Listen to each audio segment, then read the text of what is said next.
Apa kabarnya? Semoga dalam keadaan sehat selalu, teman-teman. Masih semangat belajar kan ya?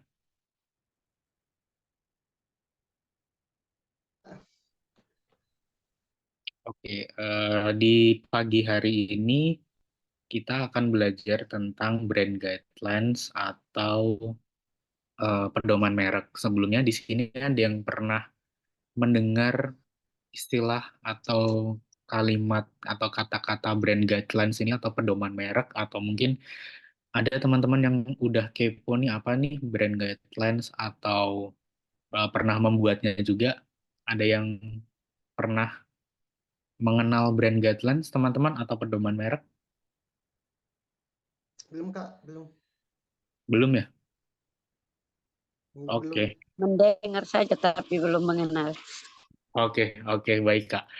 Jadi apa sih brand guidelines atau pedoman merek itu menurut teman-teman? Apa eh, ada kata-kata merek dan ada kata-kata pedoman? Kira-kira apa nih? Menurut teman-teman apa? Pedoman merek itu kegunaannya apa sih gitu?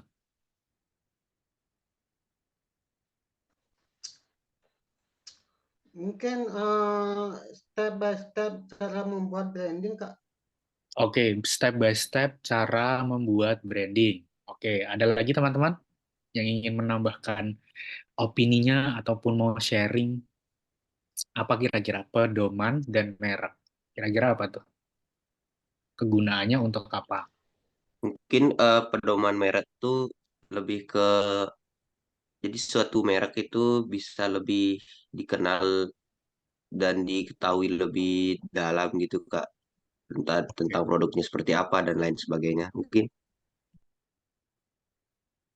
Oke, dikenal agar bisa dikenal lebih dalam merek itu seperti apa. Tadi step by step cara membuat branding. Lalu, ada lagi teman-teman?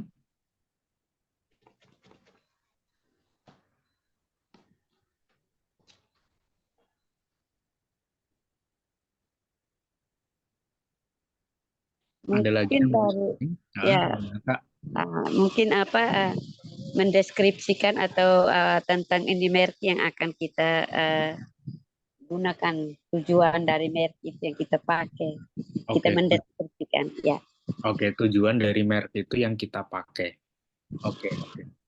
Oke, jadi sebenarnya jawaban teman-teman tidak ada yang salah. Jadi benar kita lebih di sini nanti kita akan belajar tentang gimana sih merek itu bisa lebih dikenal, bisa lebih istilahnya ada eh, aturannya, ada aturan cara penggunaan merek itu ketika teman-teman nanti sudah memiliki sebuah bisnis, mungkin sudah memiliki aturan logo, sudah memiliki, kan sudah belajar tentang desain juga, perkenalan desain, mungkin ada warna-warna yang harus dipilih, cara fotografi yang harus digunakan seperti apa, itu termasuk di dalam sebuah pedoman merek. Jadi nanti pedoman merek itu tujuannya adalah sekumpulan aturan atau panduan yang menjelaskan gimana sih merek atau bisnis atau brand teman-teman itu harus ditampilkan, harus dikenalkan secara visual, secara tampilan. Jadi ibaratnya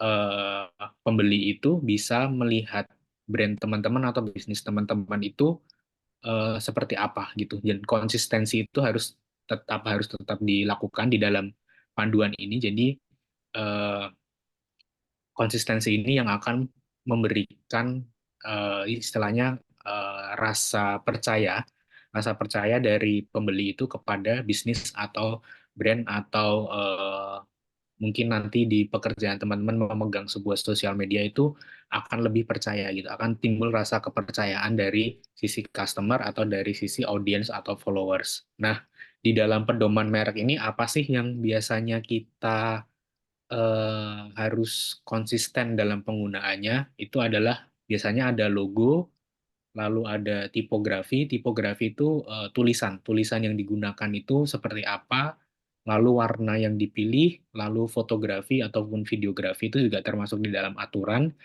Lalu ilustrasi, ilustrasi itu ini maksudnya lebih ke desain, desain ilustrasi dan elemen grafis lainnya. Jadi nanti kita akan belajar gimana sih cara membuat pedoman merek atau brand guidelines.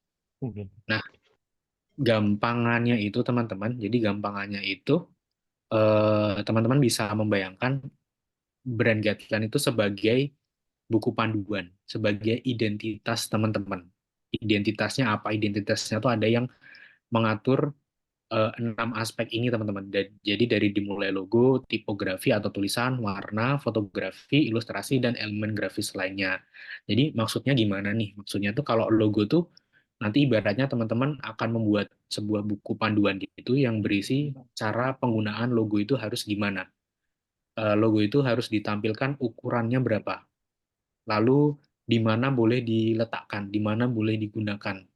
Jadi tidak tidak asal sembarang logo. Jadi logo teman-teman tidak asal sembarang digunakan. Jadi ada aturannya juga, ukurannya berapa agar dilihat itu nyaman. Lalu penempatannya nanti seperti apa, itu juga ada aturannya teman-teman. Jadi ketika nanti mungkin teman-teman sudah berkolaborasi dengan partner, mungkin nanti si partner tuh tujuannya akan menggunakan panduan ini, panduan yang berisi aturan-aturan ini ke dalam desainnya mereka. Jadi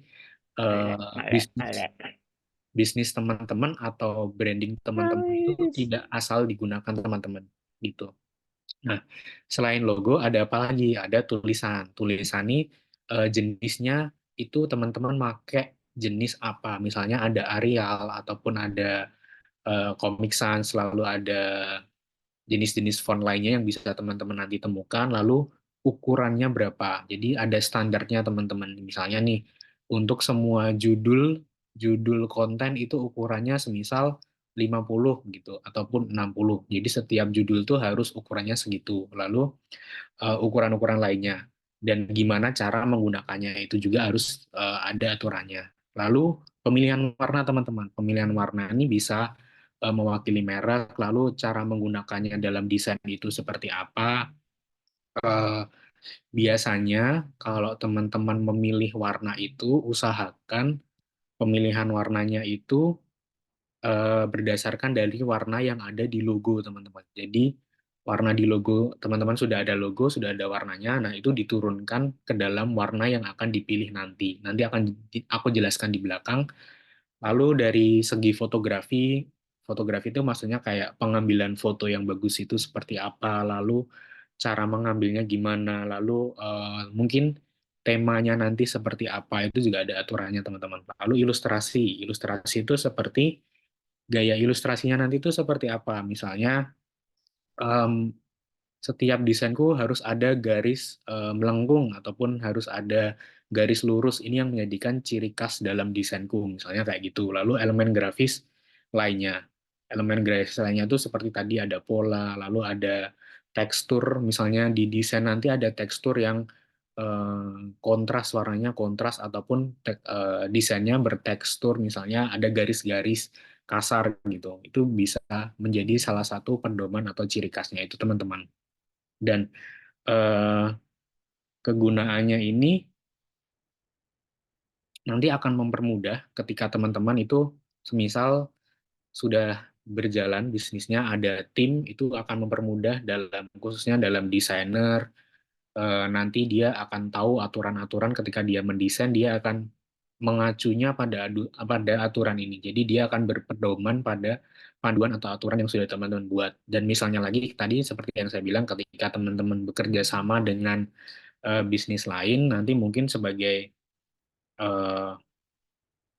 sebagai aturan juga bagi mereka untuk dalam proses mendesain. Nanti ketika misalkan kalau kita kolaborasi, biasanya ada 2 logo yang akan dipasang. Jadi ada logo teman-teman, ada logo dari partnernya teman-teman. Nah, itu ada ukuran penempatannya. Jadi jangan jangan terlalu mepet, jangan terlalu jauh, itu biasanya ada aturan di situ teman-teman. Itu salah satu kegunaan dari pedoman merek itu seperti apa. Nah, kenapa sih kita harus memiliki panduan merek itu atau brand guidelines itu? Yang pertama tadi konsistensi. Jadi ketika teman-teman sudah menerapkan ataupun sudah membuat panduan merek, itu biasanya teman-teman harus menggunakannya secara konsistensi, baik secara visual ataupun secara pesan. Dan di dalam penggunaannya ini biasanya paling banyak itu digunakan dalam media marketing atau media promosi teman-teman. Jadi eh, hal ini tuh bisa membangun identitas atau branding teman-teman itu semakin kuat atau bisa istilahnya mudah dikenali atau mudah diingat.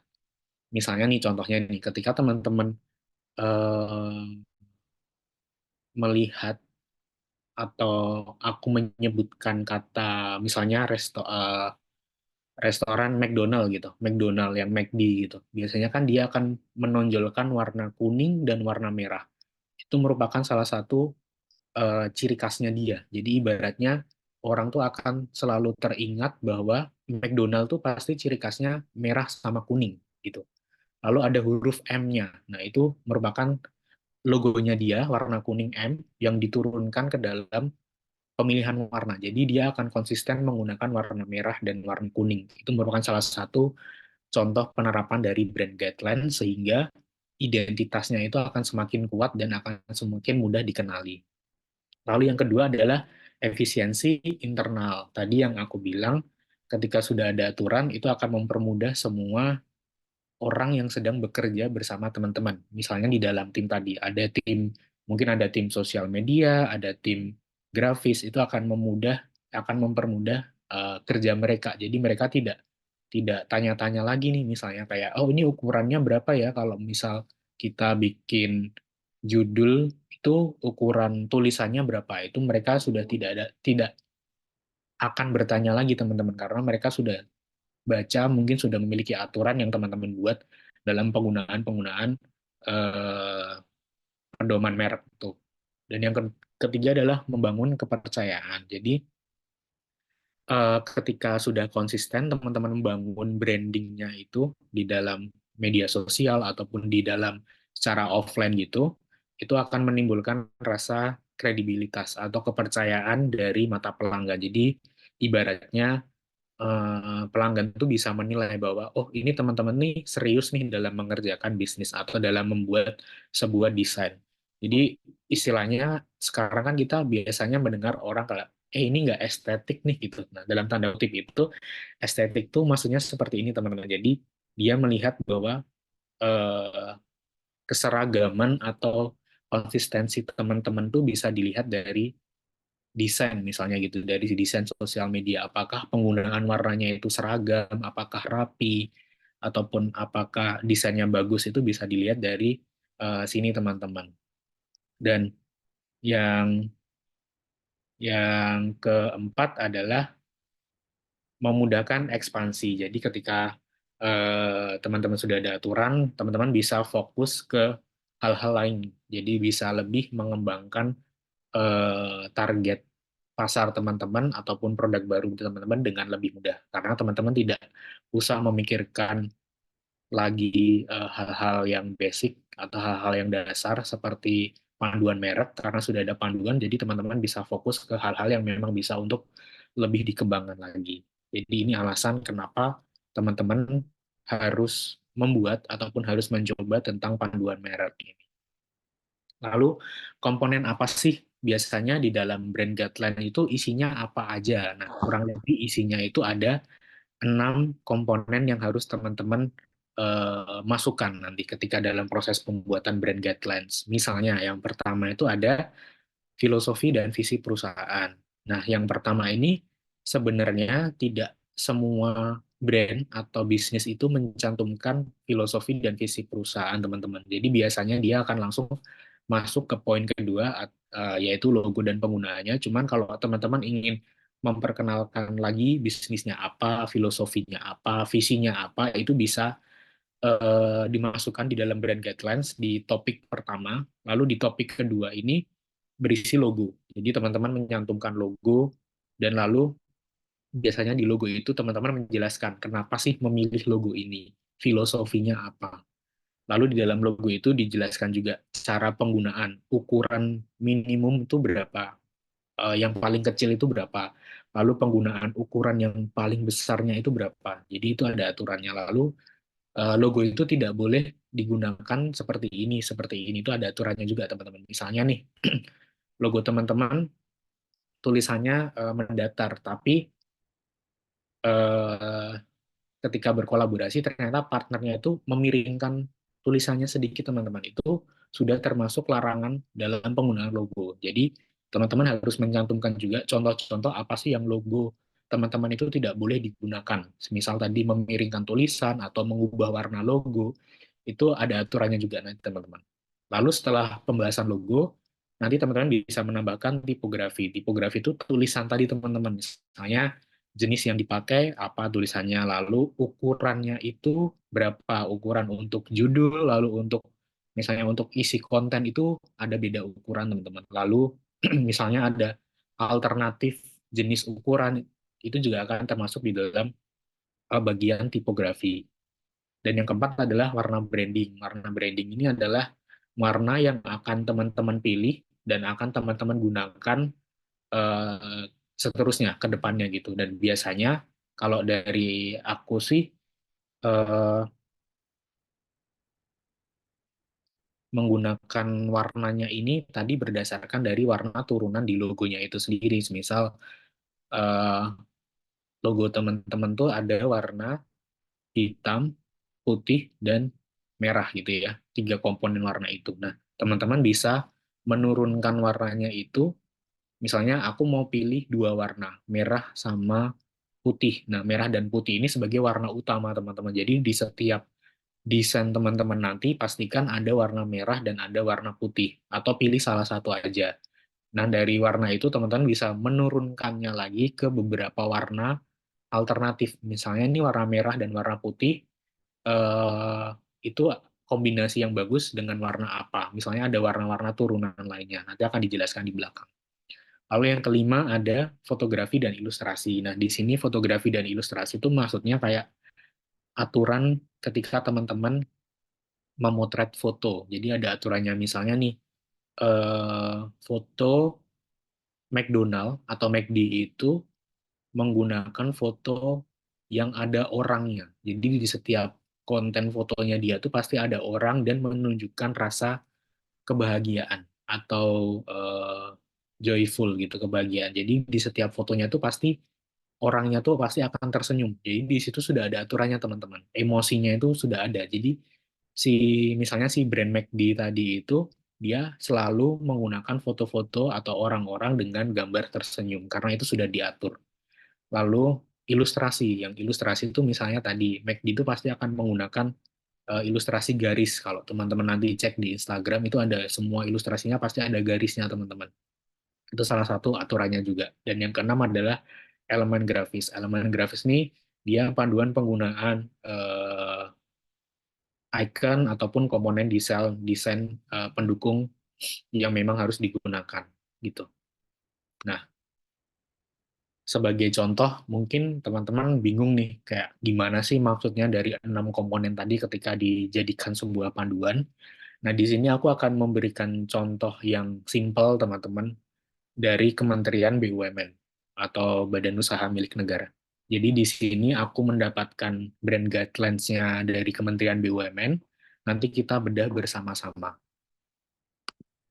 Nah, di sini tuh yang tadi aku bilang, kalau di brand guidelines atau pedoman mereknya Kementerian BUMN ini tuh tidak menyebutkan tentang filosofi ataupun visi misi perusahaan. Jadi dia langsung masuk ke logo, logo yang digunakan. Jadi di sini aku kasih tips teman-teman. Jadi logo itu harus mencerminkan identitas dari bisnis atau brand teman-teman secara visual. Jadi ini akan merepresentasikan biasanya orang tuh melihat pertama kali atau dalam tanda kutip fokus itu pertama ke logo. Jadi logonya tuh apa sih? Apakah dia benar-benar merepresentasikan atau menggambarkan bisnis teman-teman atau enggak? Jadi logo ini merupakan komponen kunci ya, komponen utama yang harus digunakan gitu seperti apa.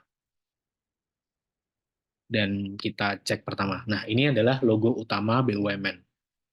Jadi di logonya ini nanti aku tunjukin brand guidelines-nya. Jadi di logonya ini tuh dia BUMN menyebutkan juga kenapa sih dia menggunakan logo ini, pemilihan logonya itu apa, filosofinya itu apa.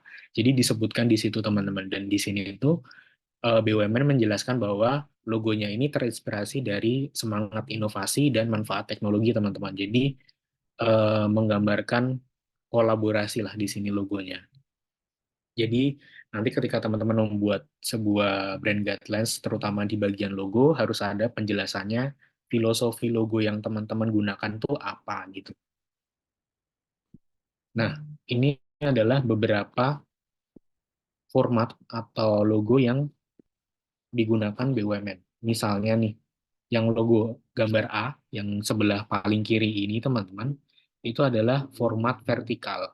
Jadi logo tulisan kementerian BUMN-nya itu diletakkan di bawah, di sebelah bawah. Lalu yang B ini merupakan logo horizontal. Jadi tulisannya itu diletakkan di sebelah kanan.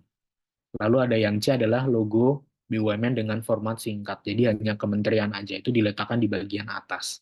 Nah, ketiga aturan ini sudah tercantum di dalam pedoman merek tadi, teman-teman. Jadi semisal nih teman-teman menjadi sebuah desainer gitu.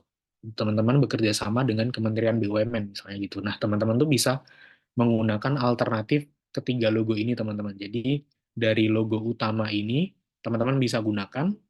Cuman kalau teman-teman serasa kayak oh logo ini tuh kurang, orang tuh kurang, kadang orang kurang tahu nih logo ini tuh logo apa. Nah, teman-teman bisa menggunakan alternatif tiga logo lainnya ini. Jadi ada bisa menggunakan logo A, bisa menggunakan logo B, dan bisa juga menggunakan logo C. Jadi teman-teman bisa menyesuaikan aja. Dan misalnya teman-teman ngerasa bahwa, oh kayaknya tulisan kementeriannya ini, yang di logo B ini, cocoknya diletakkan di sebelah kiri. Nah, itu merupakan larangan teman-teman. Karena di panduan mereknya ini, Kementerian BUMN ini membuat bahwa semua logonya itu sudah teratur. Jadi teman-teman harus mengikuti aturannya itu yang telah dibuat. Jadi perlu diperhatikan juga ketika nanti mungkin bekerja sama atau teman-teman bekerja di dalam sebuah instansi, penggunaan logo yang ada aturannya itu seperti apa harus teman-teman pelajari secara detail gitu. Nah, ini yang dimaksud tadi ukurannya. Misalnya nih, logo BUMN tuh penempatan logo paling kecil adalah 15 mm. Jadi ketika teman-teman mendesain nanti, misal mendesain logo BUMN, penggunaan logonya itu paling kecil ukurannya 15 mm. Semisal teman-teman menggunakan memperkecil lagi menjadi 10 mm ataupun 14 mm itu sudah melanggar aturan teman-teman. Jadi teman-teman tidak boleh istilahnya mengurangi ukuran yang sudah ditetapkan. Nanti juga ada ukuran maksimalnya berapa. Teman-teman bisa pelajari juga, atau mungkin nanti teman-teman dalam merancang pedoman merek ini bisa disebutkan secara detail ukuran maksimum penggunaan logonya berapa, ukuran minimum atau paling terkecil penggunaan logonya itu berapa gitu. Nah, ini yang aku maksud tadi teman-teman, larangan penggunaan logo. Nah, di setiap brand guidelines atau pedoman merek itu semuanya pasti ada aturan ini, larangan penggunaan logo yang salah gitu. Logo-logo yang salah tuh harus kita hindari. Misalnya nih, mengubah proporsi logo. Jadi tidak sesuai aturan yang di sebelah paling kiri. Lalu menggunakan latar foto yang warnanya belakangnya tuh nggak jelas. Jadi logonya tuh nggak bisa kebaca. Itu juga dilarang teman-teman. Lalu nih, mengubah posisi elemen logo yang aku tadi bilang, semisal ada tulisan kementeriannya dipindah sebelah kiri, boleh nggak? Itu nggak boleh, karena di sini sudah ada aturannya, dilarang mengubah posisi logo. Lalu memiringkan logo, itu juga tidak boleh teman-teman. Lalu mengubah warna logo, kedua warna ini diubah, jadi ini juga dilarang. Lalu menambahkan elemen yang sebelumnya tidak ada garis lurus di atas dan bawah, teman-teman menambahkan, itu juga dilarang. Jadi intinya teman-teman harus bijak dalam menggunakan logo. Tidak semua logo itu bisa digunakan secara asal-asalan, pasti ada aturannya, ada larangannya. Jadi pastikan lagi ketika bekerja ataupun mendesain ataupun membuat, cantumkan larangan-larangan yang teman-teman, maksudnya larangan yang harus dihindari gitu, agar tidak terjadi kesalahan dalam penggunaan logo. Nah, yang kedua adalah tipografi. Tipografi itu tadi maksudnya adalah berupa tulisan teman-teman. Jadi font atau jenis tulisan yang teman-teman akan gunakan itu apa, ukurannya berapa, terus misalnya ada jenis alternatifnya nggak dari penggunaan jenis tulisan yang utama gitu. Nah, misalnya BUMN. Kita masih bahas tentang BUMN, teman-teman.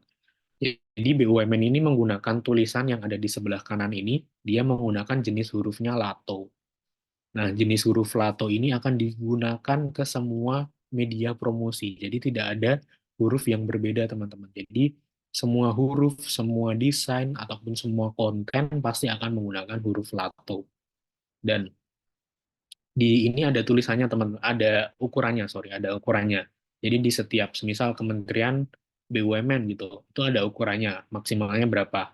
Lalu apakah dia cetak miring ataupun ada dia di bold atau dipertebal gitu. Itu ada aturannya masing-masing. Dan kalau teman-teman lihat dari tulisan lalu dari jalannya ini dia memiliki ketebalan yang berbeda dan memiliki ukuran yang berbeda, dan di situ sudah diatur nanti teman-teman ukurannya berapa, uh, lalu kenapa memilih huruf Lato itu juga ada alasannya. Jadi tidak asal memilih huruf oh ini bagus ini enggak. Jadi di setiap huruf tuh pasti ada ibaratnya sebuah simbol atau filosofi gitu teman-teman. Jadi teman-teman harus mencocokkan dengan visi misinya teman-teman tadi apa, itu diturunkan ke dalam logo, lalu diturunkan juga ke dalam tulisan, pemilihan tulisan. Jadi semisal karakteristik tulisan kan pasti beda-beda ya teman-teman di dalam desain nanti. Jadi teman-teman harus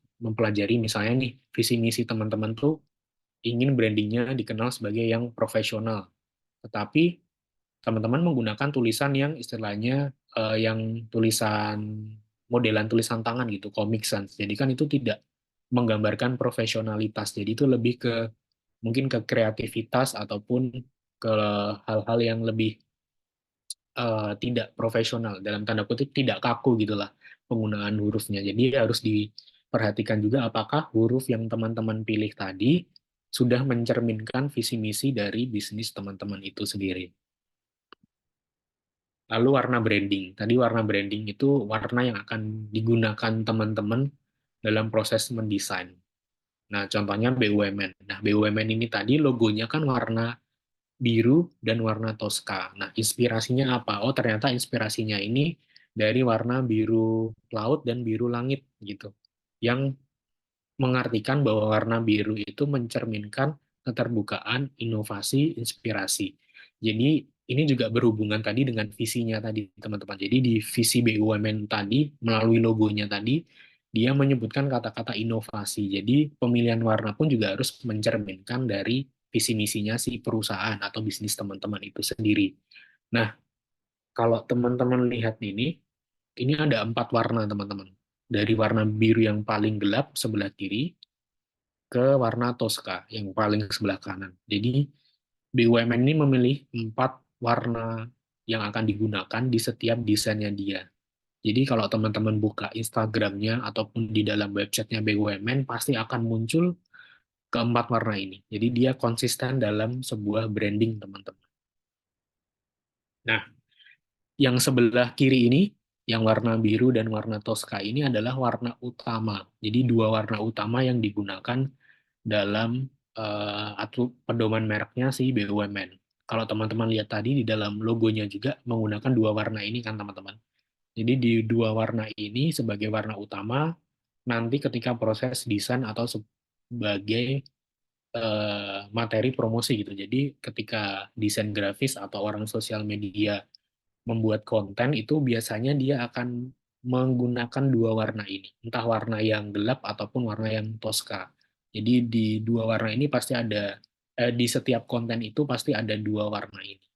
Dan semisal, boleh nggak kita nambahin warna-warna lain? Boleh, itu yang dinamakan warna sekunder atau warna alternatif. Jadi ketika kedua warna ini sudah digunakan, ini wajib, kedua warna ini wajib, teman-teman bisa menambahkan warna lain. Nah, kalau di BUMN ini ada dua warna turunan, teman-teman. Ada dua warna turunan yang lebih muda dari warna utama. Misalnya teman-teman menggunakan warna putih juga bisa, teman-teman. Cuman harus disesuaikan juga apakah pemilihan warnanya ini akan nyambung ataupun enak dilihat dengan warna utama gitu. Jadi ada warna utama, ada warna turunan atau sekunder. Itu yang harus teman-teman nanti rancang gitu dalam proses pembuatan pedoman merek. Nah, ini adalah variasi warna dan logo. Misalnya nih teman-teman, tadi yang aku bilang BUMN itu ada dua warna, yang biru dan Tosca. Jadi di setiap desainnya ini pasti dia akan memilih salah satu warna ataupun keduanya. Misalnya, oh aku ingin menggunakan warna Tosca sebagai latar belakang gitu ya, sebagai background. Nah, warna Toskanya ini, logonya tadi kan, karena logo utamanya yang ada warna Toskanya ini juga, dia akan diubah ke warna putih. Nah, kenapa warna putih? Nah, warna putih ini termasuk dalam warna alternatif, teman-teman. Jadi, dua warna ini, warna utama, lalu warna putih menjadi warna alternatif. Begitupun juga ketika menggunakan background warna putih nih misalnya. Nah, warna putih, maka kedua warna biru gelap dan Tosca itu pasti ada di dalam logonya itu. Jadi ini merupakan aturan salah satu komposisi warna yang teman-teman harus pahami juga. Jadi ada warna utama, yaitu warna yang akan teman-teman gunakan di semua desain, dan ada warna alternatif. Warna alternatif itu misalnya penambahan warna yang cocok itu warna apa gitu. Dan usahakan penggunaan warnanya ini harus konsisten ya teman-teman, karena kan ketika orang melihat konten atau visual atau desain itu biasanya mereka akan tertuju pertama kali ke warna, karena kan paling gampang dilihat ya warna itu. Jadi dia akan ngecek apakah warnanya konsisten atau enggak. Contohnya misalnya di Tokopedia ataupun di Shopee gitu teman-teman. Kan teman-teman ketika membuka Instagram Shopee ataupun Instagram Tokopedia pasti akan muncul warna-warna yang mereka sering gunakan. Misalnya di Shopee itu warnanya oranye, maka semua desainnya itu pasti akan menggunakan warna oranye. Dan mungkin warna pendukung atau warna alternatifnya warna putih ataupun warna hitam yang teman-teman temui. Dan kalau di Tokopedia, misalnya nih, Tokopedia kan identik dengan warna hijau. Maka warna yang akan dipilih sebagai desain atau yang akan digunakan di dalam desain itu kurang lebih pasti akan warna hijau, seputar warna hijau. Entah warna hijau gelap, warna hijau terang, ataupun warna hijau lainnya atau turunannya gitu teman-teman. Nah, dari fotografi dan ilustrasi. Ini penting juga seperti yang aku bilang, jadi di fotografi dan ilustrasi ini biasanya mencakup tentang gaya. Jadi gayanya nanti seperti apa, temanya itu apa, apakah teman-teman akan menggunakan tema-tema atau suasana yang selalu bahagia gitu, ataupun tema-tema olahraga gitu. Kalau tema-tema olahraga biasanya dia akan menjual produk-produk olahraga gitu ya. Jadi bisa dijelaskan di dalam panduan merek juga. Lalu pencahayaannya gimana, lalu editing atau penyuntingan fotonya itu gimana, apakah ada eh, elemen-elemen tambahan, ataukah ada cahayanya harus berapa, lalu kontrasnya harus berapa, ataupun warnanya atau tone atau warna tone-nya itu harus seperti apa, itu juga ada aturannya masing-masing teman-teman.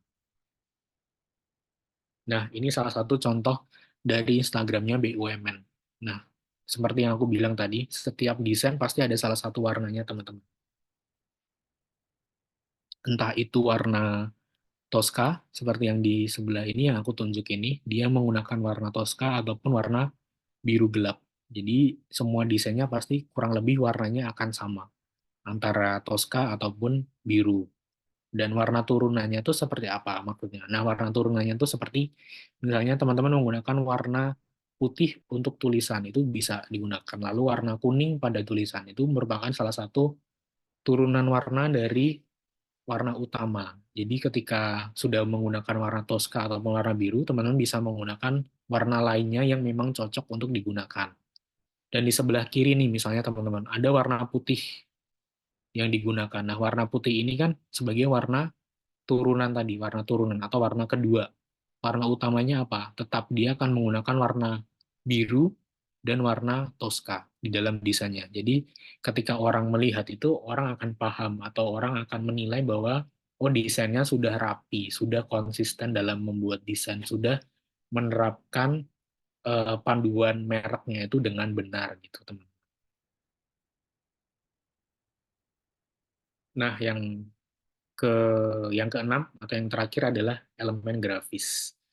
Elemen grafis ini biasanya terdiri dari icon atau ikon atau pola atau tekstur atau elemen-elemen dekoratif atau elemen tambahan yang memang akan digunakan teman-teman. Jadi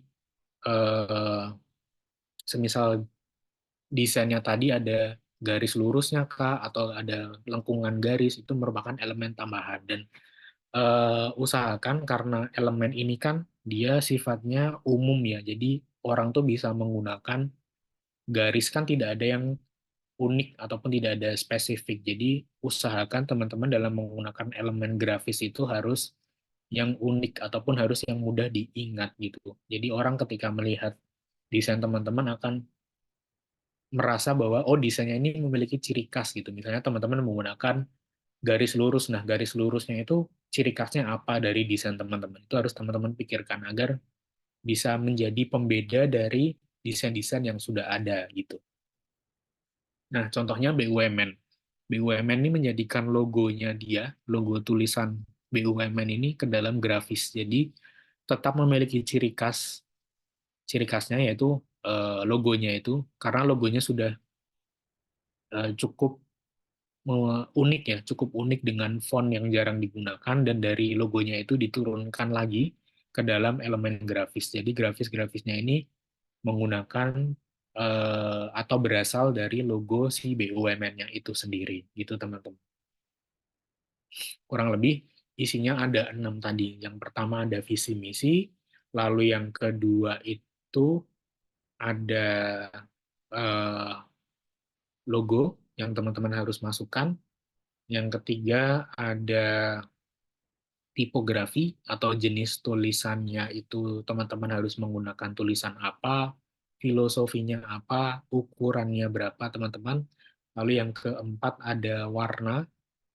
Warna itu penggunaan warna yang dipilih apa, warna sekunder, warna utamanya itu yang teman-teman pilih apa sebagai warna dasarnya. Lalu warna turunan atau warna sekunder atau warna kedua itu apa yang teman-teman pilih. Lalu yang komponen kelima adalah fotografi dan ilustrasi.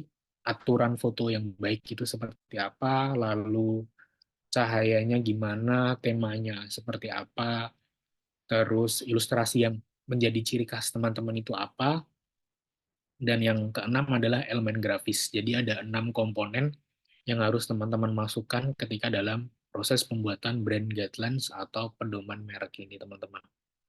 Nah, langkah-langkahnya gimana nih dalam membuat sebuah pedoman merek? Biasanya kan aku dulu pertama kali membuat pedoman merek dalam sebuah bisnis atau brand yang aku pegang itu aku juga bingung, teman-teman, harus memulainya dari mana. Jadi ini adalah tips yang aku bisa kasih ke teman-teman. Nanti ketika teman-teman sudah merancang atau membuat pedoman merek, yang pertama itu ada riset dan strategi. Jadi teman-teman bisa mengumpulkan informasi-informasi, bisa mengumpulkan data-data, bisa lebih mengenal merek teman-teman atau bisnis teman-teman itu apa, target audiensnya siapa, ingin dikenal sebagai apa.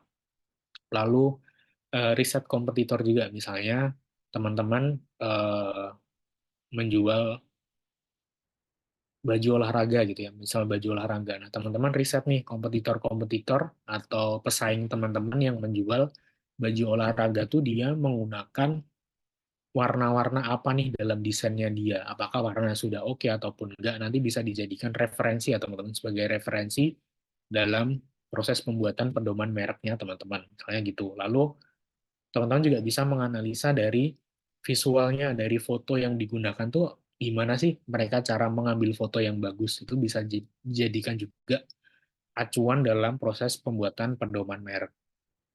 Yang kedua adalah ketika sudah ada strategi, sudah ada riset yang dikumpulkan, lalu teman-teman bisa mengembangkan ke dalam ke dalam 6 komponen tadi. Misalnya dari visi misi dan filosofi, teman-teman bisa menjelaskan visinya apa, misi dari brand teman-teman itu apa, filosofinya tuh apa sih mendirikan brand ini, latar belakangnya tuh apa. Teman-teman bisa menjelaskan di dalam aspek poin pertama tadi, yaitu visi misi filosofi sebuah perusahaan yang teman-teman dirikan gitu, atau yang teman-teman pegang gitu.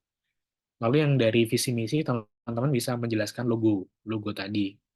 Misalnya kayak teman-teman menyantumkan logo, filosofi logonya apa, lalu aturan penggunaannya seperti apa, larangannya tadi, misalnya logo tidak boleh ditukar, logo tidak boleh dimiringkan, ataupun warna logo tidak boleh diubah, itu teman-teman harus mencantumkan.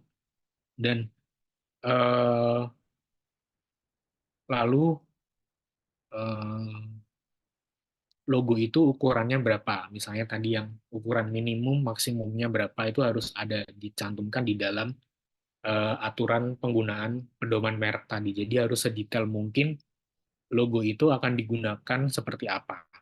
Yang ketiga adalah tipografi ataupun tulisan. Jadi pilih font utama ataupun sekunder atau alternatif tadi yang sesuai dengan kepribadian merek atau bisnis teman-teman. Misalnya tadi yang aku bilang, kalau teman-teman ingin bisnisnya, misalnya ingin dikenal bisnisku itu sebagai bisnis yang profesional. Kan tidak mungkin teman-teman memilih tulisan yang ibaratnya, tanda kutip, tulisan itu termasuk dalam kategori kreatif. Jadi kan kurang menggambarkan visinya teman-teman, visi misinya teman-teman tadi kan. Jadi usahakan pilih yang memang sejalan ataupun memang sama atau bisa merepresentasikan atau bisa menggambarkan jenis visi misi dari bisnis teman-teman itu sendiri. Jadi kalau misalnya visinya profesional, usahakan pilih font-font yang bisa menggambarkan profesionalitas gitu teman-teman.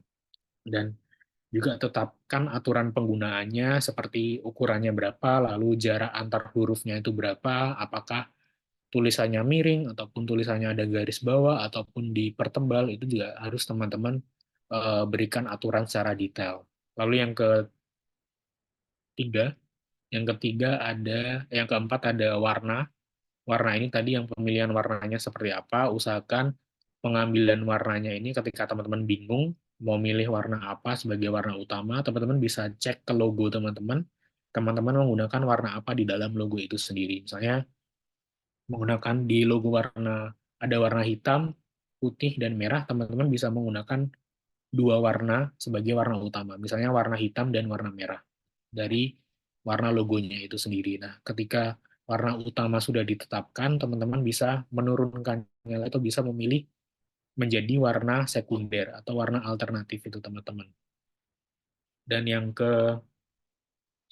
kelima ada imagery atau fotografi ataupun ilustrasi tadi. Jadi di dalam brand guidelines teman-teman harus menyantumkan kayak gaya foto yang bagus itu seperti apa, properti yang digunakan itu macamnya apa aja, larangan properti yang digunakan. Jadi ada larangannya juga, tidak boleh menggunakan properti ataupun tambahan benda-benda lain seperti ini. Teman-teman harus menjelaskan secara detail di situ. Lalu emosi yang ditampilkan dalam fotonya nanti seperti apa? Apakah si modelnya itu harus tersenyum ataupun harus fokus gitu? Itu juga harus dijelaskan secara detail di dalam pembuatan desain itu.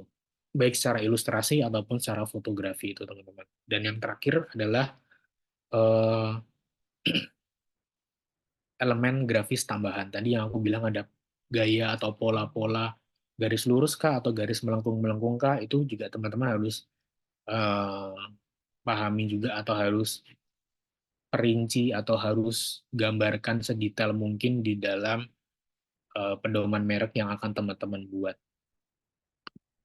Nah, ketika sudah merancang konsep tadi, teman-teman mulai masuk ke poin ketiga, yaitu penyusunan pedoman merek. Jadi biasanya teman-teman mulai mendesain di dalam pedomannya itu sendiri. Jadi pedomannya ini modelannya bentuknya seperti dokumen presentasi teman-teman. Jadi bisa dibuat dalam bentuk PPT ataupun dalam bentuk PDF gitu, teman-teman bisa merancang seperti buat presentasi biasa, cuman isinya nanti tentang aturan-aturan itu sendiri. Dan biasakan ketika dalam proses perancangan itu usahakan berikan contoh-contohnya juga teman-teman. Misalnya dalam perancangan logo tadi kan ada larangan-larangan. Nah, teman-teman bisa berikan contoh misalnya dilarang memiringkan logo. Itu teman-teman kasih contoh logo teman-teman yang dimiringkan, lalu diberi tanda silang.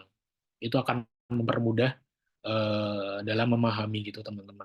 Jadi berikan selalu contoh visualnya itu seperti apa, atau contoh gambarannya nanti itu seperti apa dari aturan-aturan yang teman-teman sudah rancang. Dan yang keempat adalah finalisasi dan sosialisasi. Ketika dokumennya sudah jadi, teman-teman bisa eh, menerapkannya secara langsung. Semisal teman-teman belum memiliki tim, itu teman-teman bisa menerapkannya secara langsung. Cuman kalau sudah memiliki tim, teman-teman bisa mensosialisasikan ke timnya masing-masing.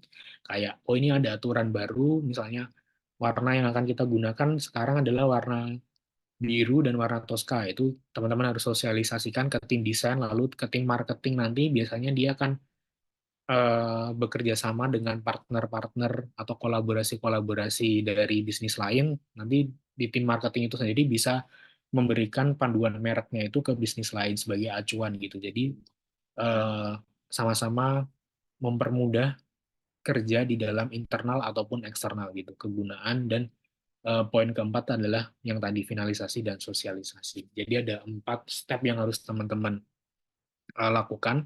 Pertama, riset dan buat strategi terlebih dahulu. Teman-teman ngumpulin datanya yang sebanyak mungkin.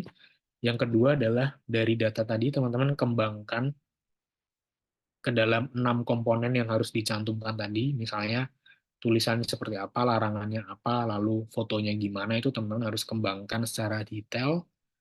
Lalu, teman-teman mulai buat ke dalam sebuah desain ataupun dalam sebuah dokumen, itu bisa dalam bentuk format presentasi gitu teman-teman, baik cara PowerPoint ataupun mungkin dalam PDF, nanti hasil akhirnya itu silahkan teman-teman rancang sekreatif mungkin, dan jangan lupa berikan visual atau contoh-contoh di setiap aturannya itu nanti. Dan yang keempat adalah finalisasi dan sosialisasi tadi. Ketika dokumen sudah jadi, jangan lupa berikan ke tim, semisal teman-teman ada tim, itu bisa di-share langsung ke timnya, ada aturan baru yang teman-teman harus patuhi gitu ya dalam proses pembuatan, dalam proses penerapan eh, brand guidelines ini atau pedoman merek ini teman-teman itu.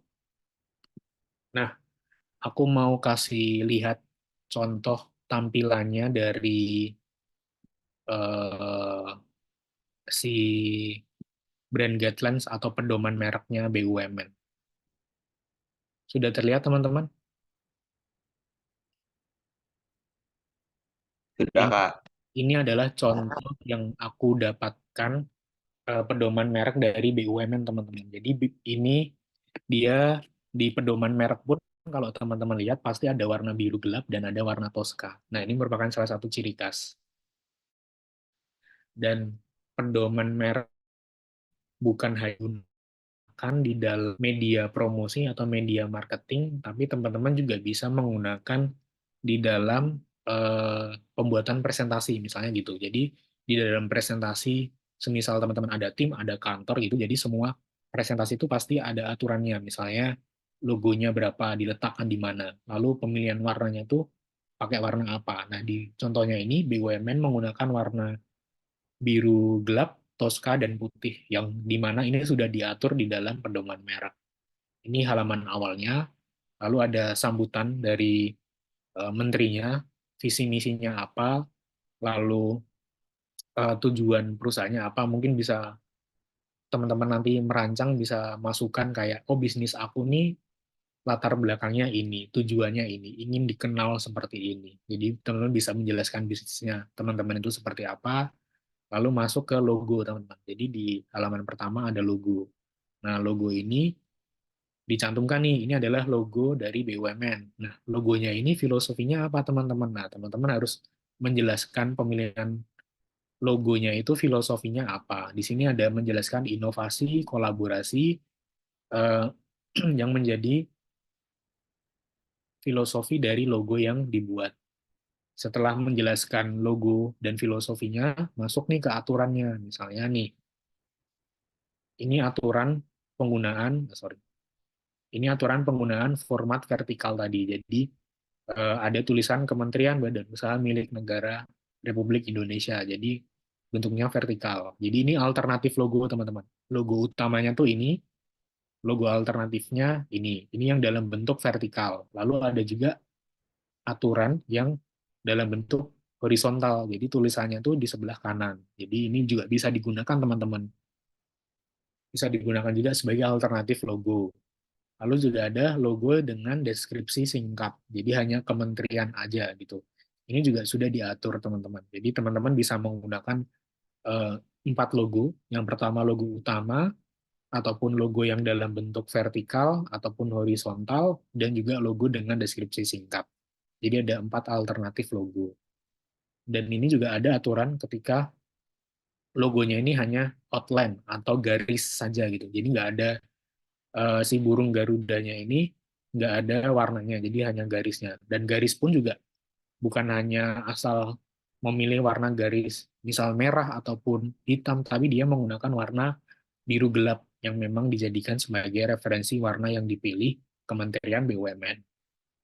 Nah, ini ada aturan penggunaan penempatan logo. Biasanya kita menyebutkan area aman. Jadi misalnya nih, ini kan ada aturan 2 kali, 2 kali, 2 kali, 1 kali yang di sebelah atas nih teman-teman. Jadi ketika ada kolaborasi, usahakan jarak antara logo itu 2 kali. Jadi tidak asal mepet dan tidak asal terlalu jauh. Jadi ada aturannya. Misal penempatannya itu setelah 2 kali X gitu. Jadi bisa diletakkan logo partnernya setelah 2 kali gitu intinya gitu. Jadi jarak amannya ini sudah ada aturannya. Jadi tidak asal naruh ataupun tidak asal ngasih jajaran logo, tapi ada space-space yang harus diperhatikan juga gitu.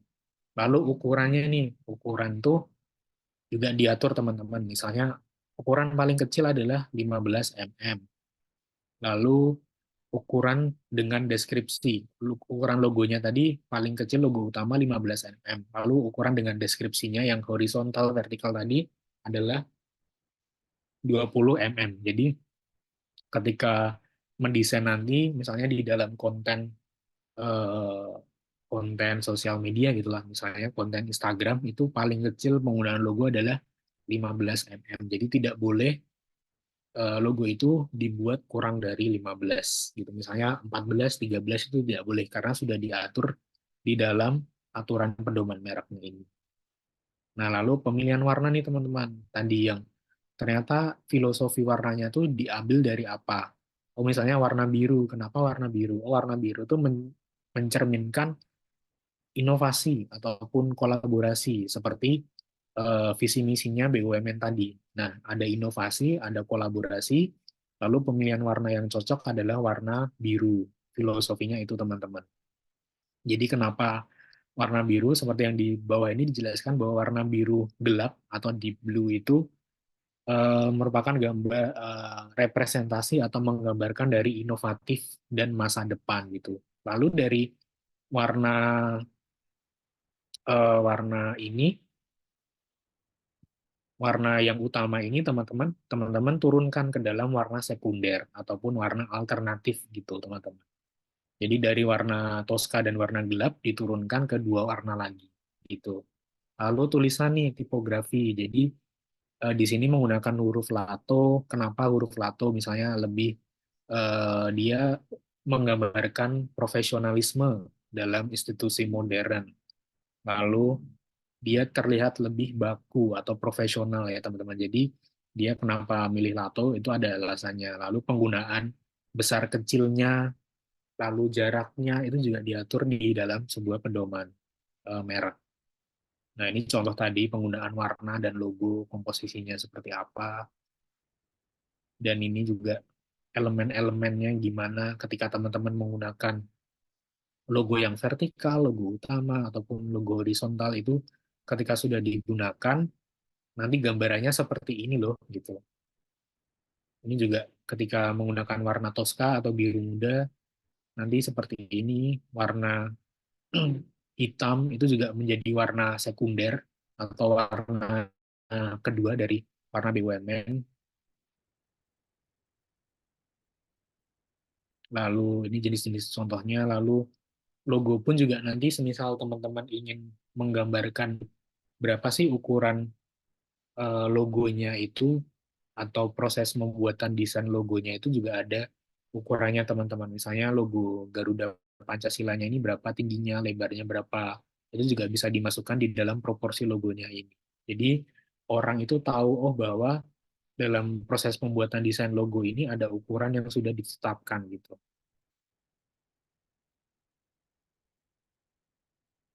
Ini aturan-aturan logonya tadi. Nah, ini juga ada larangan atau penggunaan logo yang salah. Jadi teman-teman harus mencantumkan larangan-larangan yang memang harus dihindari dalam proses peletakan logo tadi. Misalnya tidak boleh dimiringkan, ataupun posisinya tidak boleh ditukar, atau warnanya tidak boleh diubah. Itu juga harus teman-teman berikan contoh gitu, larangan-larangannya seperti apa. Lalu ini adalah grafis yang tadi digunakan teman-teman. Jadi dari logonya itu diturunkan untuk dijadikan grafis atau elemen-elemen tambahan gitu. Nah, aplikasi logo kementeriannya dalam penerapannya itu seperti apa? Nanti teman-teman bisa mengilustrasikan juga kalau misalnya di dalam desain itu nanti bentukannya seperti ini loh gitu. Kurang lebih seperti itu teman-teman dalam brand guidelines yang sudah dibuat oleh BUMN ini sendiri. Aku ngasih contoh beberapa contoh lagi, yaitu McD nih teman-teman, dari McDonald gitu. Tadi kan kalau teman-teman lihat itu dari dokumennya BUMN itu dia terkesan formal ya teman-teman. Dia menggunakan warna biru dan warna putih Tosca itu menggambarkan profesionalitas gitu. Nah,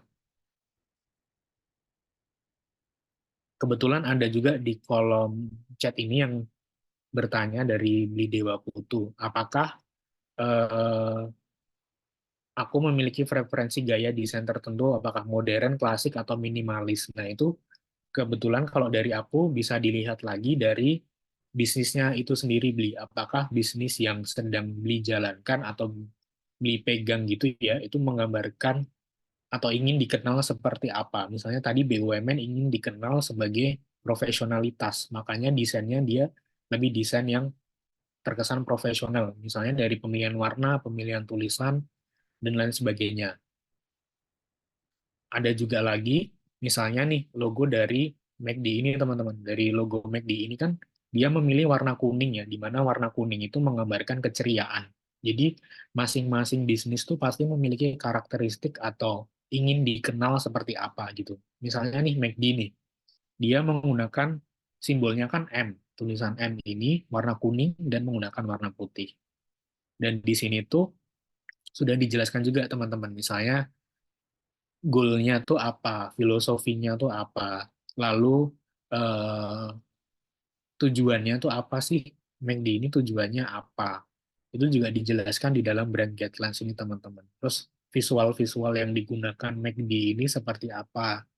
Lalu pemilihan warna nih, misalnya nih ada warna kuning dan warna merah. Jadi setiap desainnya ini pasti ada warna kuning sebagai warna utama dan warna merah juga sebagai warna utama. Kalau teman-teman kan nih di setiap fotonya kan pasti ada warna kuning ya, ada warna kuning dan ada warna merah. Itu juga sudah diatur teman-teman. Dan misalnya nih teman-teman bisa menjelaskan juga tadi di dalam aspek filosofi atau aspek pertama tadi ingin dikenal sebagai apa. Misalnya nih McD ini ingin dikenal sebagai seseorang yang humble atau yang rendah hati. Jadi dia merangkul semua customer-nya dia. Dia ingin dikenal sebagai eh, familiar atau lebih ke family atau yang modern atau yang refresh atau yang kebahagiaan ingin dikenal sebagai atau brand yang memiliki identitas atau karakteristik seperti itu, teman-teman. Itu teman-teman bisa menyantumkan di dalam pedoman merek nanti. Nah, terus ada logo, ada area aman nih, teman-teman. Ada area amannya yaitu 2 kali juga. Jadi 2 kali dari desainnya itu sendiri. Lalu minimumnya itu, lalu ada larangan juga nih, jangan menggunakan warna selain warna emas. Lalu jangan menggunakan logonya itu dibuat berbayang, ada bayangannya, itu juga ada larangannya, juga sudah disebutkan di sini.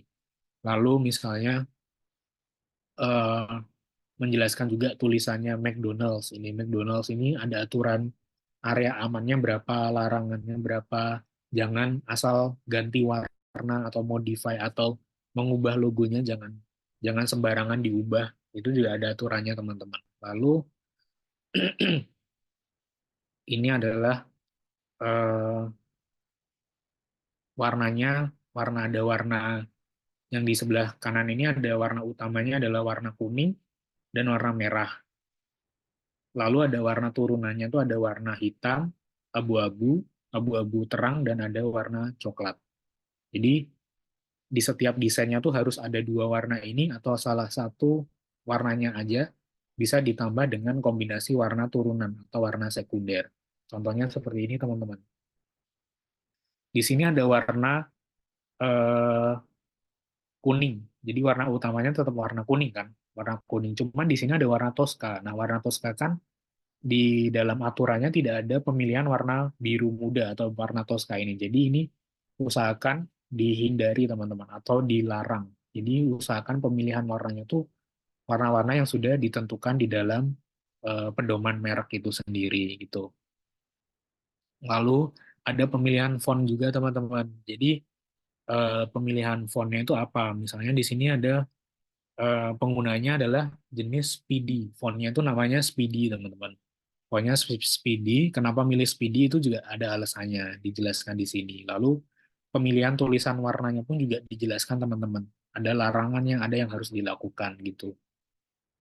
Lalu ini pengambilan fotonya, ini adalah properti atau benda-benda yang harus ada dalam foto. Misalnya ada produknya McD, lalu ada pemilihan misal meja itu juga ada aturannya. Mejanya tuh harus meja kayu ataupun meja yang metal atau yang dari besi gitulah.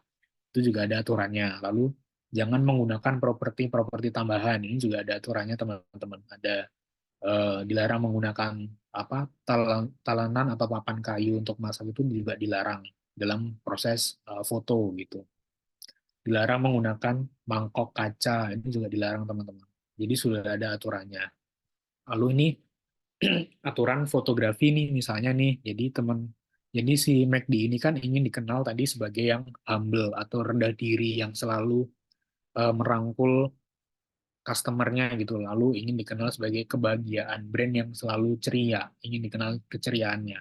Makanya di dalam fotonya itu pasti ada orang-orang yang selalu tersenyum, lalu dia eh, family, jadi berkeluarga, dengan ingin dikenal sebagai brand yang hangat atau yang ramah terhadap keluarga. Makanya dia memilih foto temanya pasti ada keluarganya, lalu tersenyum dan lain sebagainya, teman-teman. Dan di sini pun juga setiap fotonya pasti ada logo McD-nya, entah itu di belakang ataupun logo yang langsung diberikan secara jelas. Lalu contohnya ini juga penggunaan sepatunya pun bahkan warna kuning, teman-teman, karena sudah diatur kan pemilihan warnanya itu harus warna kuning. Lalu di sini juga ada skateboardnya itu juga warna kuning. Lalu bahkan baju-bajunya pun harus detail, teman-teman. Jadi tidak boleh warna-warna lain, misalnya warna Tosca ataupun warna hijau. Di sini dia menggunakan warna putih, warna abu, warna coklat, warna hitam. Itu juga sudah jadi aturan, teman-teman, gitu. Dan ini grafis yang biasa digunakan oleh McD. Jadi dia menggunakan garis lurus, dia ada ciri khasnya masing-masing, teman-teman. Dia garis lurus ini menggambarkan kentangnya si McD itu. Jadi dia ada dari foto kentang dijadikan ilustrasi, jadikan sebuah grafis ataupun pola. Jadi polanya itu garis lurus yang menggambarkan kentang, lalu di sini ada garis horizontal yang menggambarkan kejunya McD, dan lain sebagainya. Jadi ada tambahan-tambahan ilustrasi yang memang ciri khas tadi. Jadi seperti yang aku bilang tadi di awal, kalau ketika teman-teman menggunakan garis, usahakan garisnya itu ada ciri khasnya. Misalnya kan ini juga menggunakan garis ya teman-teman, tapi ternyata garisnya itu bukan hanya garis lurus aja, tetapi dia menggambarkan kentangnya si McD itu sendiri, ataupun menggambarkan kejunya McD itu sendiri, gitu teman-teman. Dan ini detail sekali ya teman-teman, jadi di dalam tokonya sendiri pun juga ada aturannya, misalnya warna mesinnya tuh apa, warna mesinnya juga harus kuning nih teman-teman, lalu interiornya juga kebanyakan warna kuning, lalu warna kayu, mejanya juga dari kayu, warna kayu tadi, lalu ada warna merah di kursi, lalu warna hitam, lalu warna abu-abu yang mendominasi, yang memang sudah menjadi ciri khas dari McD itu sendiri, atau sudah diatur di dalam eh, pedoman mereknya si McD. Aku ada contoh lagi teman-teman, bentar. Eh, contoh.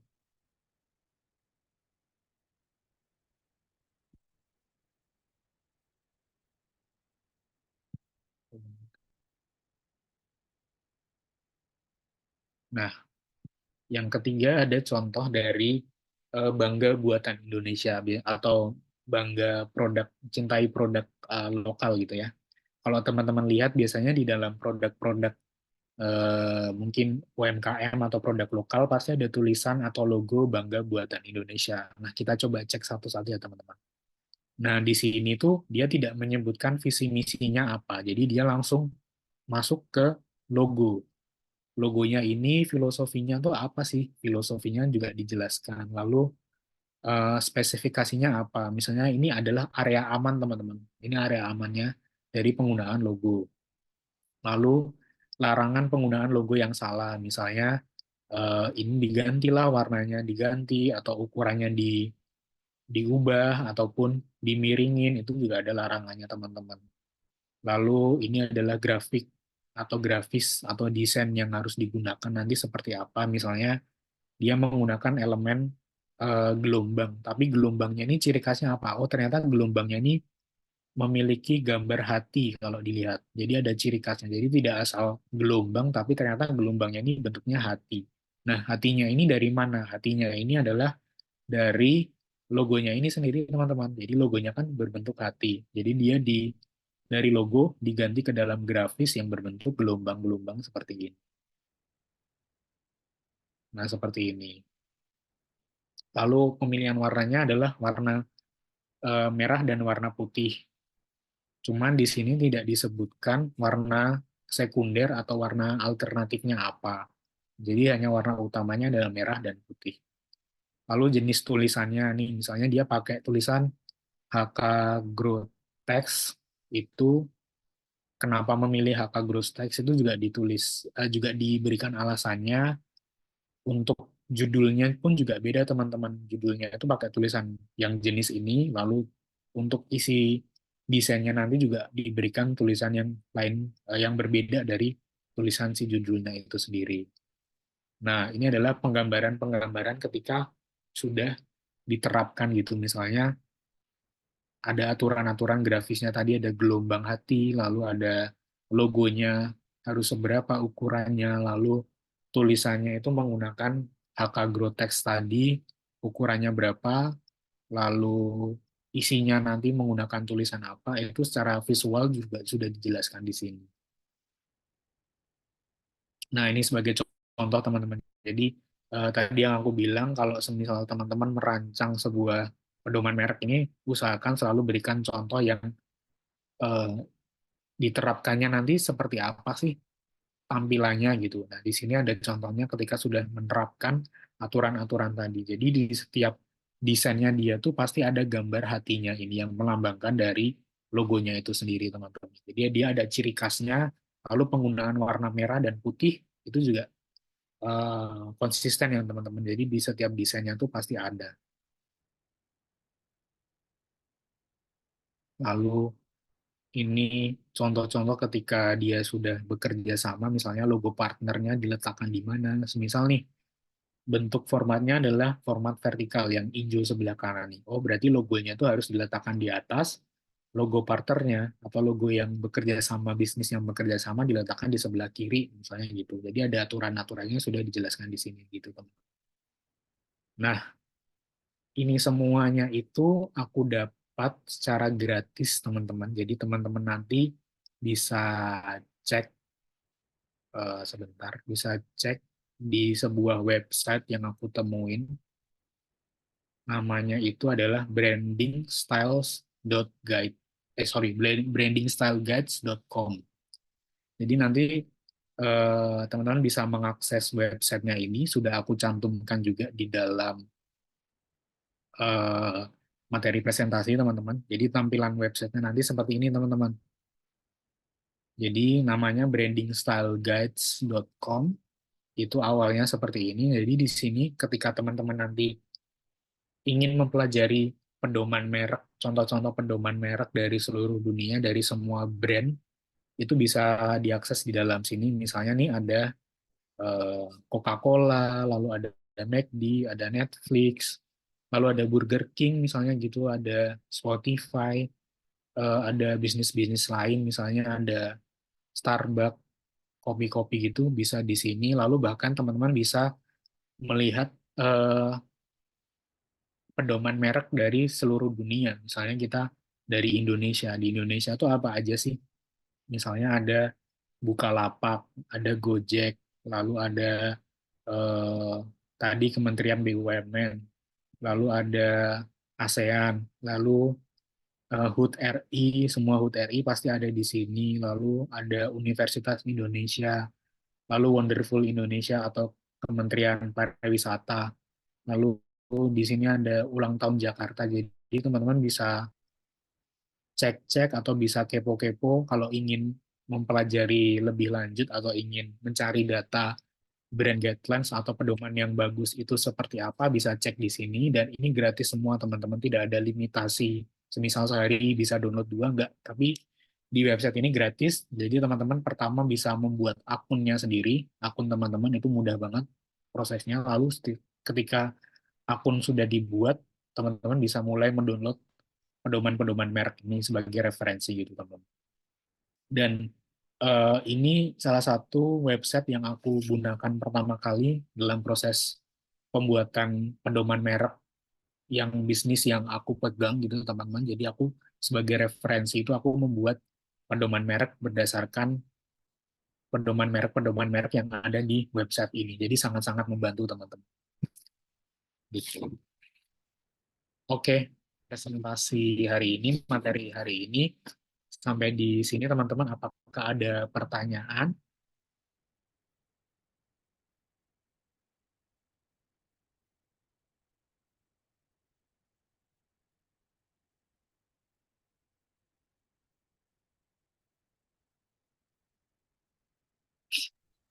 Kalau dari Apa? aku cukup sih, Kak. Oke.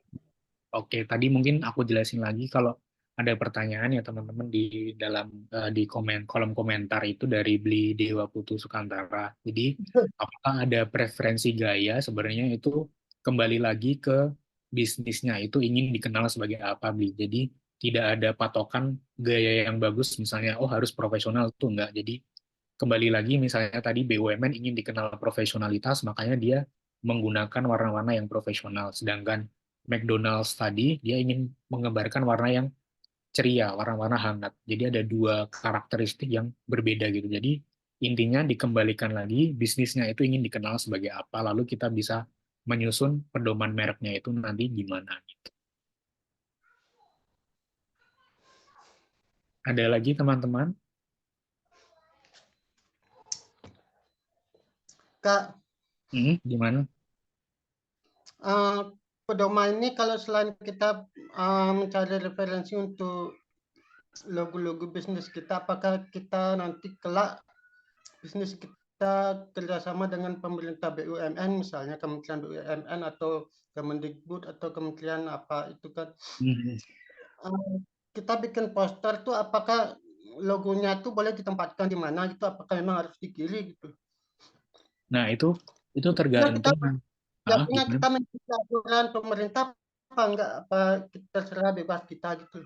Nah, itu nanti kalau misalnya nih, nanti beli Putu bisa cross check lagi nih ke Kementerian BUMN. Misalnya ditanya aja, Kak, apakah ada pedoman mereknya nggak? Nanti misalnya semisal ada pedoman merek tadi, beli Putu cek apakah peletakan posisinya tuh ada aturannya atau enggak. Misalnya tidak ada peletakannya harus di kiri atau kanan. Berarti beli Putu bisa meletakkan di mana aja asalkan ukurannya itu sesuai yang ada di pedoman merek.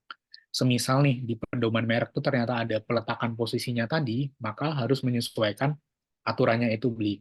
Dan misalnya nih, semisal nih, ternyata dari tim kementerian gitu yang akan mendesain. Jadi beli bisa menyerahkan pedoman merek bisnisnya beli, bilang aja, oh Kak ini aku ada aturan pedoman merek penggunaan logoku ya. Nanti bisa dijadikan acuan sebagai desain gitu, peletakannya seperti apa. Itu bisa juga, nanti tergantung siapa yang mendesain gitu beli. Misalnya Beli Putu yang mendesain, maka Beli Putu harus minta pedoman mereknya dari partner kerjasamanya, misalnya dari kementerian, jika ada. Kalau misalnya dari kementerian yang akan mendesain, maka Beli Putu bisa menyerahkan pedoman mereknya, bisnisnya Beli Putu ke kementeriannya itu. Gitu, Beli.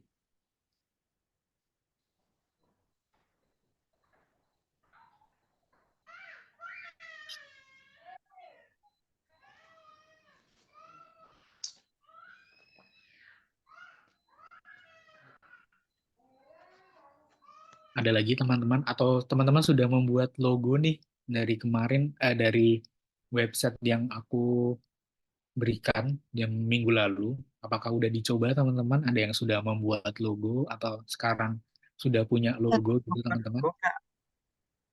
Di mana? Sudah coba buat logo di websitenya. Hmm, sudah ya? Sudah, cuma saya itu eh, setelah saya coba itu kok tidak sesuai dengan saya inginkan begitu Kak. Dari atas sampai bawah itu saya pilih-pilih kok nggak sesuai ya. Pada visi misinya sudah sesuai, udah saya susun, sudah saya masukkan juga ke dalam eh, s- apa tuh di sana kan ada tuh kayak eh, apa ya namanya ya? Pakai bahasa Inggris semua sih, pakai Kata kunci ya, banyak ya, ya. pohon, pohon ya tree gitu. Kayak ada pohon, ada yang buku gitu, ada yang book, apalagi tuh banyak pokoknya. Itu kan saya jadikan gini visi dan misinya itu saya buat sendiri gitu, saya masukkan. Nah, setelah saya enter kok nggak sesuai ya gitu. Ya, ya. Saya Oke. kan mau gini Kak, apa tuh jualan eh, apa melalui digital marketing, Hmm, yaitu affiliate marketing.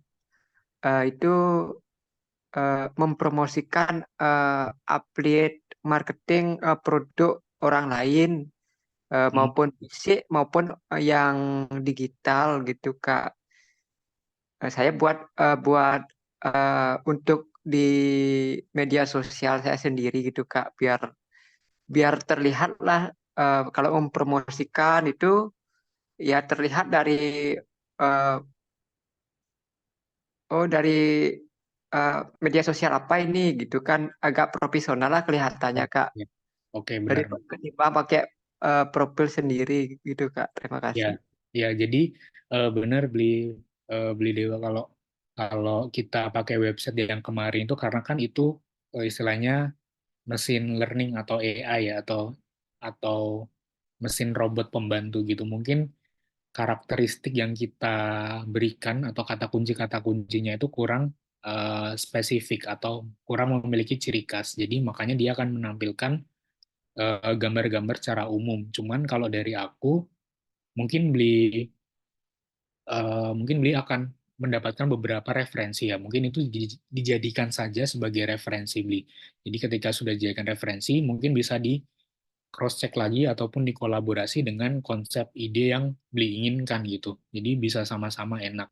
Mungkin nanti aku coba cariin website lain yang bisa membuat logo secara otomatis. Nanti ketika udah aku coba, nanti aku bisa share ke tim The Network seperti apa gitu. Dan benar banget teman-teman, ketika teman-teman tadi ada bisnis ya akan lebih profesional itu ketika teman-teman sudah memiliki logo ataupun eh, logo-logo dalam bisnis teman-teman. Namun ketika memang teman-teman ingin membangun personal ya, personal branding, itu menggunakan foto teman-teman juga oke sih teman-teman. Jadi tidak harus logo, cuman kalau bisnis itu aku saranin harus ada logonya. Cuman kalau personal branding atau teman-teman pribadi teman-teman yang ingin dikenal itu bisa menggunakan foto yang profesional juga gitu.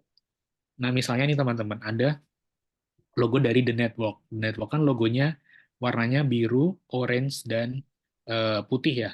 Jadi kalau teman-teman lihat di Instagramnya The Network, itu sudah menerapkan namanya pedoman merek. Jadi warna-warna tone-tone color atau warna-warna pemilihannya itu antara tiga warna itu, orange, putih, ataupun biru. Entah biru muda ataupun biru gelap. Itu sudah diterapkan secara dari tim The Network penggunaan pedoman merek gitu teman-teman. Ada lagi pertanyaan teman-teman? Kak, kalau menurutku biar sesuai dengan logo yang sesuai kita inginkan, kita harus bikin sendiri sih. Kita harus menguasai Adobe Illustrator atau Ya, benar. menggunakan ilustrasi ilustrator sih Kak gitu.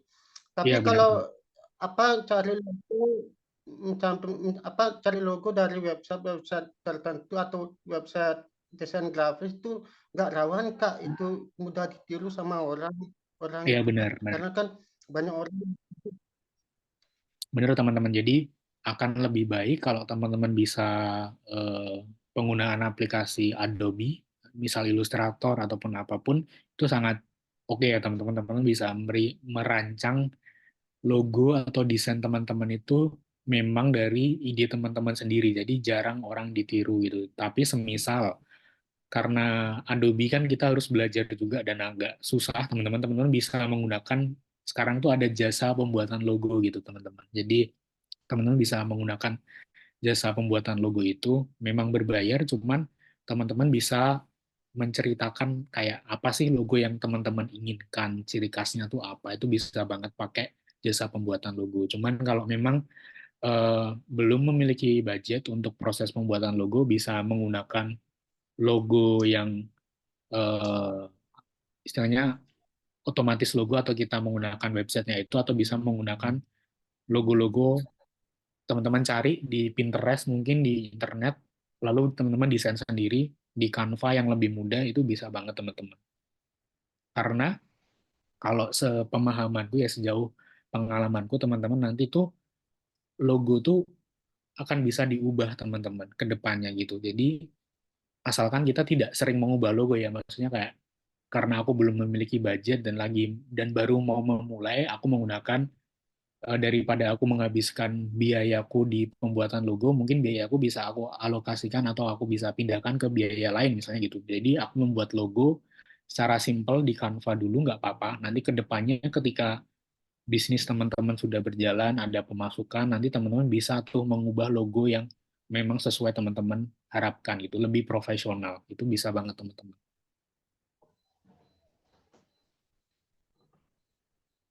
Ada lagi teman-teman pertanyaan atau ingin sharing? Mungkin.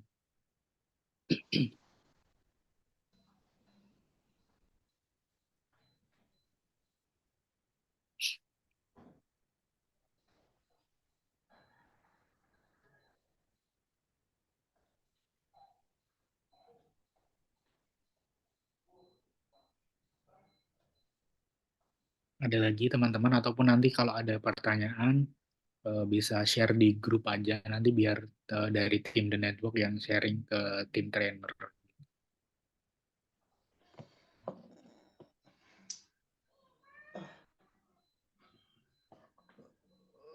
Sudah Kak, udah jam 12 Kak.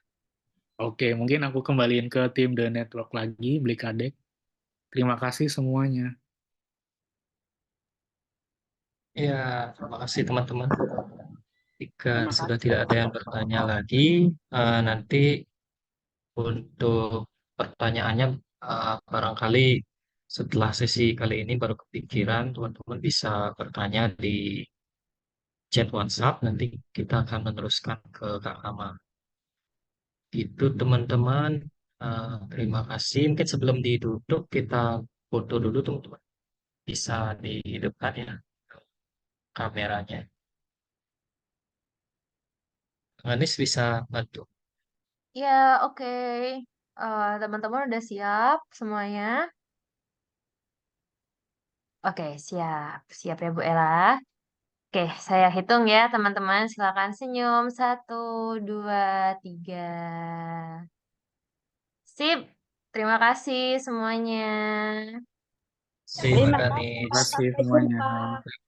Untuk Selamat pagi. link evaluasi dan juga link kompensasi busanya, tolong diisi ya teman-teman bagi yang belum mengisi agar sesuai yang disampaikan, eh, link evaluasi, tugas dan semua yang di-share di grup itu menentukan kompensasi pulsa teman-teman dan juga penilaian teman-teman nanti.